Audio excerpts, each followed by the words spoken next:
Shalom Bapak Ibu, Saudara dikasihi Tuhan.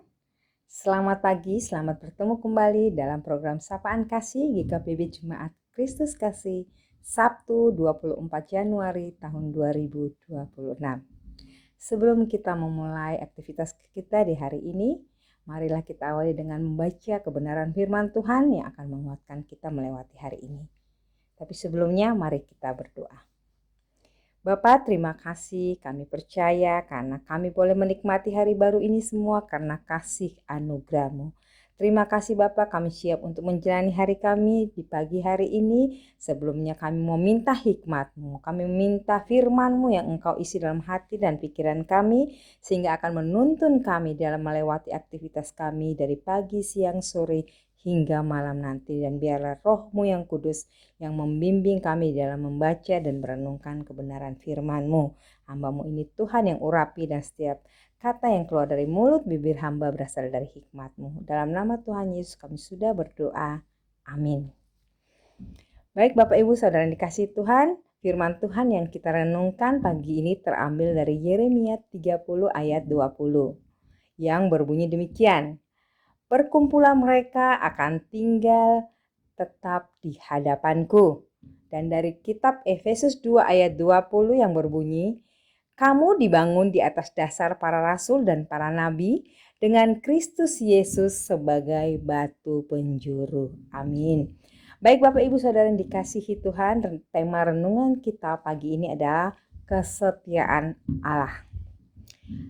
Saya mau bertanya dulu, mungkin Bapak Ibu Saudara saat ini apakah sedang mengalami suatu kondisi seperti mengalami suatu keruntuhan atau suatu keadaan di mana Bapak Ibu sedang kacau, baik dalam kehidupan rumah tangga, pekerjaan, atau bahkan dalam iman, dalam pelayanan yang mulai melemah?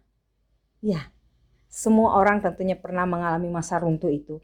Iman melemah, keluarga terguncang, usaha gagal, atau bahkan pelayanan terhenti. Pertanyaannya bukan hanya kepada apakah kita pernah runtuh, tetapi yang penting adalah siapa yang menegakkan kita kembali ketika kita runtuh, dan di atas dasar apakah kita hidup untuk kita dibangun kembali. Ya, firman Tuhan hari ini mengajarkan bahwa Allah adalah Tuhan yang menegakkan kembali umatnya. Allah adalah yang membangun hidup kembali umatnya di atas dasar yang benar, yaitu di atas dasar Kristus sebagai dasar yang kokoh dan teguh. Hal ini menunjukkan kasih dan kesetiaannya yang terwujud dalam komitmen dari Allah sendiri yang tidak berubah kasihnya kepada umatnya. Bahkan ketika manusia itu sendiri sudah tidak setia, Allah tetap setia kepada umatnya.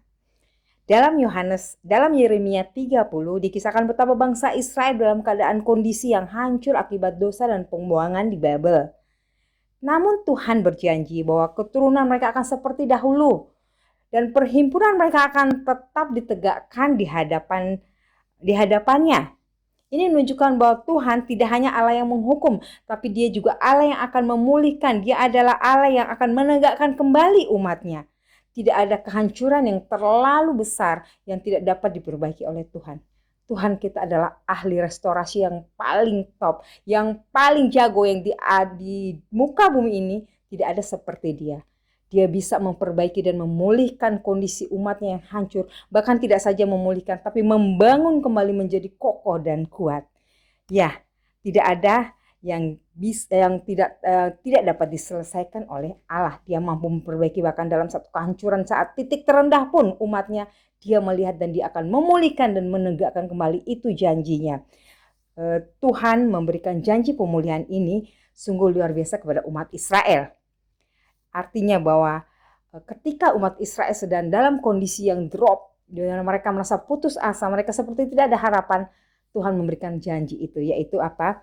Tuhan akan memulihkan kondisi mereka kembali. Di tengah ketidakpastian dan penderitaan mereka, Tuhan berjanji perkumpulan mereka akan tetap tinggal, tetap di hadapanku. Itu janji Tuhan kepada bangsa Israel. Ini menunjukkan 3 kebenaran. Tuhan tidak melupakan umatnya. Itu yang pertama. Yang kedua, hukuman bukan akhir dari rencana Allah untuk umatnya. Yang ketiga, pemulihan datang karena kasih anugerah Tuhan, bukan karena kekuatan manusia.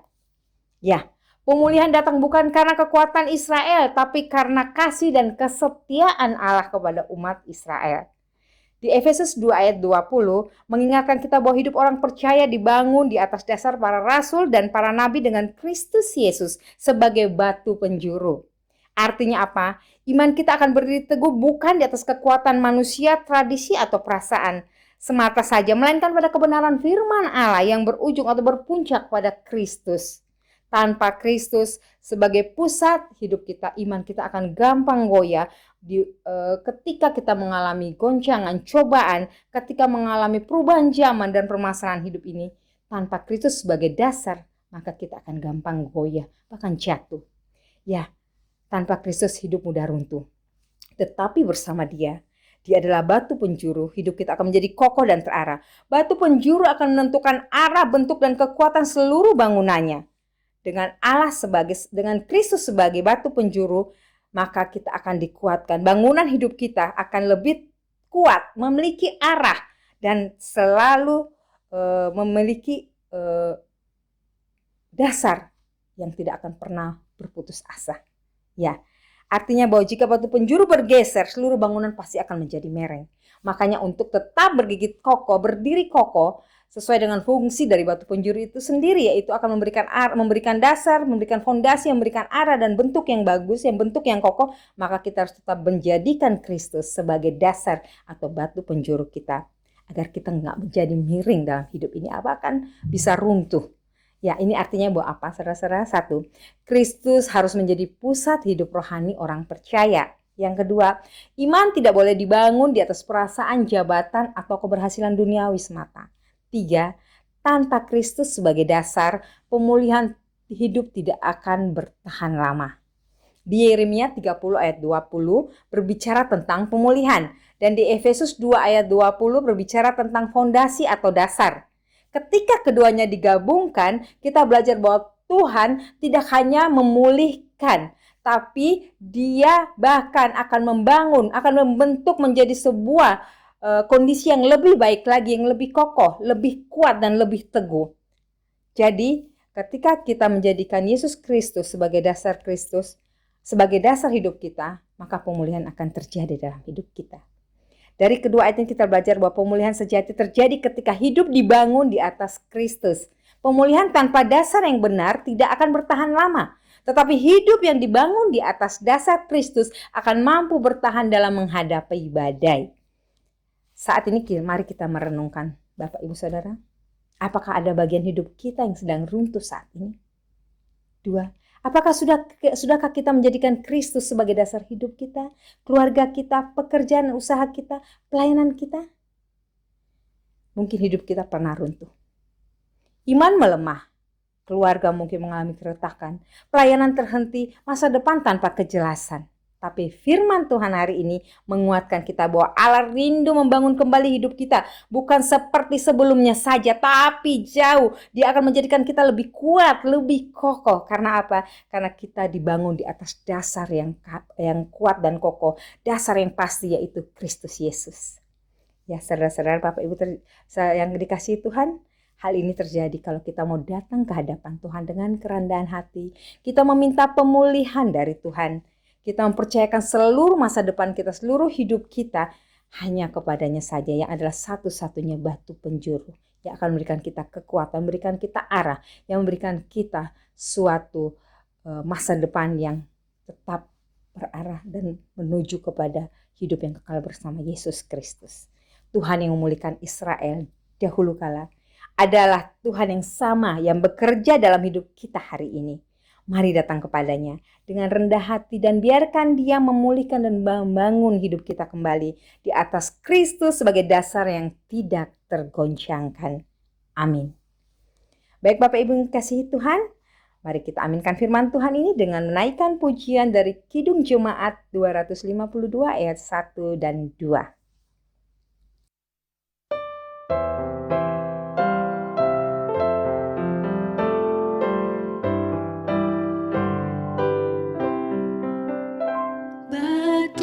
Penjuru gereja dan dasar yang asal, yaitu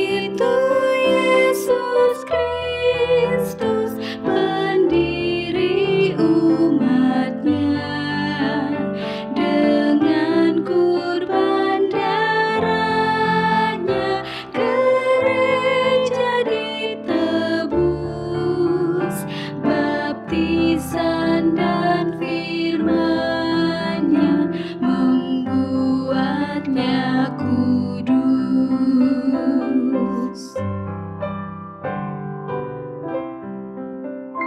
Terpanggil dari bangsa seluruh dunia, manunggalah gereja bertuhan yang esa, aneka kurnia-Nya, esa baptisannya, esa perjamuannya, esa harapannya.